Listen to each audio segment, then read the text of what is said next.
Finally আজি মোৰ এই আদাৰ পাতৰ পৰা বনোৱা মাছৰ ৰেচিপিটো ৰেডি হৈ গ'ল। খাবলৈ যে কিমান সোৱাদ হৈছিল নহয়, মই আপোনালোকক ভাষাৰে বুজাই ক'ব নোৱাৰিম।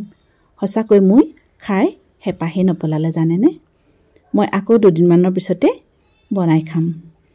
প্ৰথমবাৰৰ কাৰণে বনাইছিলোঁ মই ৰেচিপিটো, আৰু মোৰ এই সোৱাদ লগা ধুনীয়া ৰেচিপিটো আপোনালোকে জানিবলৈ হ'লে মোৰ ভিডিঅ'টোৰ মাজলৈ যাব লাগিব। তেতিয়াহ'লে বলক ভিডিঅ'টোৰ মাজলৈ আগবাঢ়ো। নমস্কাৰ বন্ধু বান্ধৱীসকল, মোৰ চেনেলৰ নতুন এটি ৰেচিপি ভিডিঅ'লৈ আপোনালোকক সকলোকে স্বাগতম জনাইছোঁ। আজি মই এটা নতুন ৰেচিপি লৈ আহিছোঁ, একেবাৰে ইউনিক ৰেচিপি। আদা পাতৰ লগত আজি মই মাছ ৰান্ধিব লৈছোঁ। এয়া মই মাছ লৈছোঁ, আদা পাত এমুঠি আৰু কেইফুটামান নহৰু, এটা জলকীয়া লৈছোঁ আৰু নামমাত্ৰ আদা লৈছোঁ আৰু দুটা পিঁয়াজ মিহিকৈ কাটি লৈছোঁ। প্ৰথমে মই মিক্সিত আদা পাতখিনি আৰু পিঁয়াজ একেলগে আদা নহৰু পিচি ল'ম। আদা পাতত বহুতো ঔষধি গুণ আছে। আদা ডোখৰতকৈ মানে আদা পাতটোতহে বেছি এণ্টি অক্সিডেণ্ট প্ৰপাৰ্টিজ থাকে। আদা পাতত থকা ফাইবাৰে আমাৰ হজম শক্তি বঢ়ায়, আৰু আপোনালোকৰ যদি মাচুলৰ পেইন হৈছে, মাংস বিষ যদি হৈছে, মাংস পেশীৰ বিষো আদা পাতে কমায়। মই এইখিনি প্ৰথমতে পিচি ল'ম। জলকীয়াটো তেলত দিম বাৰু। মিক্সিত দি ল'ম, মই প্ৰথমতে পিচি ল'ম। আৰু আপোনালোকে ইয়াৰ বিষয়ে, আদা পাতৰ বিষয়ে আপোনালোকে গুগলত চাৰ্চ কৰি চাবচোন, সকলোৱে গম পাব। এইখিনি এতিয়া মিক্সিত পিচি আনো। এয়া চাওক কিমান ধুনীয়াকৈ পিচ গ'ল দেখিছেনে। অকণমান পানী দি মই পিচি দিছোঁ আৰু পূৰা ধুনীয়াকৈ পিচ হৈছে। জুই জ্বলিলে, আজি মই জুইতে বনাম। কেৰাহী পাতি দিছোঁ, কেৰাহী গৰম হৈ গ'ল, মিঠাতেল ঢালি দিছোঁ। প্ৰথমতে মাছকেইপিচ ফ্ৰাই কৰি ল'ম। তেল গৰম হৈ গ'ল, এতিয়া মাছকেইপিচ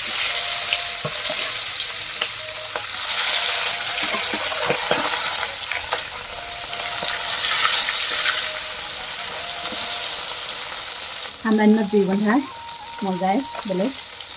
জুই খোৱাও হৈছে আৰু গেছো বচাইছোঁ, গেছৰ যিহে দাম বাঢ়িছে, আৰু জুইত বনোৱা খাই বহুত সোৱাদ লাগে।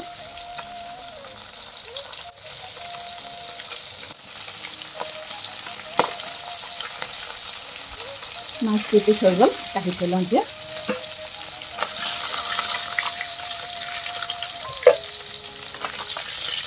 মই আৰু তেল নিদিওঁ, মিঠাতেল। ইয়াতে এতিয়া মই প্ৰথমতে পাঁচফোৰণ অকণমান দি লৈছোঁ, তাৰপিছত জলকীয়াটো দি দিছোঁ।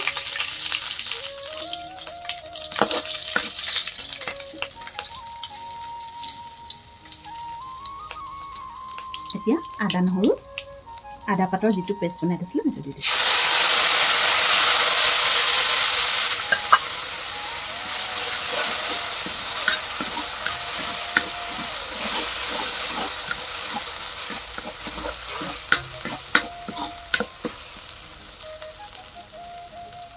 ইয়াত সোৱাদ অনুযায়ী হালধি দি দিছোঁ,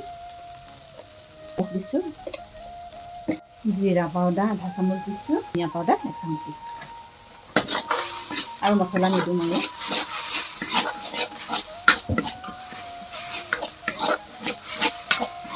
এইখিনি অকণমান ফ্ৰাই কৰি লওঁ, তাৰপিছত গৰম পানী ব্যৱহাৰ কৰিম।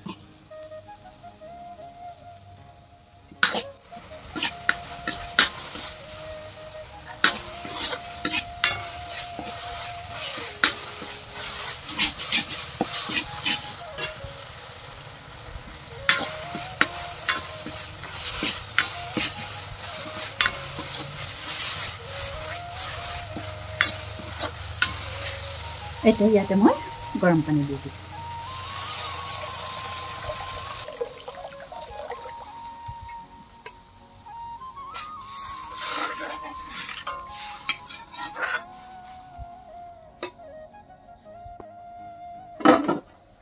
এয়া চব ধুনীয়াকৈ উতলি আছে। এতিয়া মই ফ্ৰাই কৰি থোৱা মাছকেইপিচ ইয়াতে দি দিওঁ।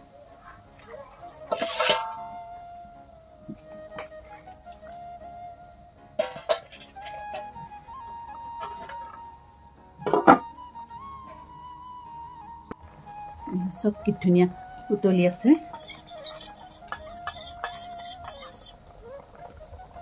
আৰু এয়া এইখিনি দেখিছেনি পিঠাগুড়ি 2 চামুচ পিঠাগুড়িত মই অকণমান পানী দি গুলি লৈছোঁ আৰু গ্ৰেভিটো ডাঠ হ'বৰ কাৰণে মই এতিয়া দি দিছোঁ এইখিনি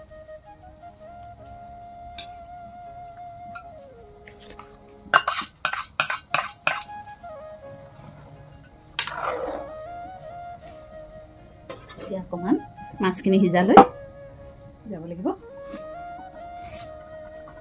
পুৰা হাই ফ্লেমত গেছ জ্বলিছে মানে জুই জ্বলিছে কি ধুনীয়া উতলিছে জুই ফ্লেমটো বহুত বেছি গেছতকৈ সোনকালেও হয় আৰু খাবলৈও খুব সোৱাদ হয় কিন্তু জুইকুৰা ভাল নহ'লে ধোঁৱা ধোঁৱা গোন্ধায় কিন্তু খৰিখিনি ভাল পুৰা জ্বলে এইকেইদিন মই ঠাণ্ডা পৰাৰ পৰা পুৰা জুইতে বনাই আছোঁ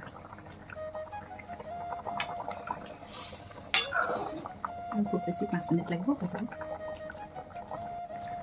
এয়া মোৰ ৰেচিপিটো ৰেডি হৈ গ'ল মানে আদা পাতৰ মাছ আৰু মাছৰ আঞ্জা ৰেচিপিটো ৰেডি হৈ গ'ল মোৰ আজিৰ এই ৰেচিপি ভিডিঅ'টো যদি আপোনালোকৰ ভাল লাগে সকলোৱে লাইক কমেণ্ট শ্বেয়াৰ কৰি দিব নতুনসকলে মোৰ চেনেলটো ছাবস্ক্ৰাইব কৰি দিব পুনৰ নতুন এটি ভিডিঅ'ত লগ পোৱাৰ আশাৰে মই মীনাক্ষী আজিলৈ আহিছোঁ বাই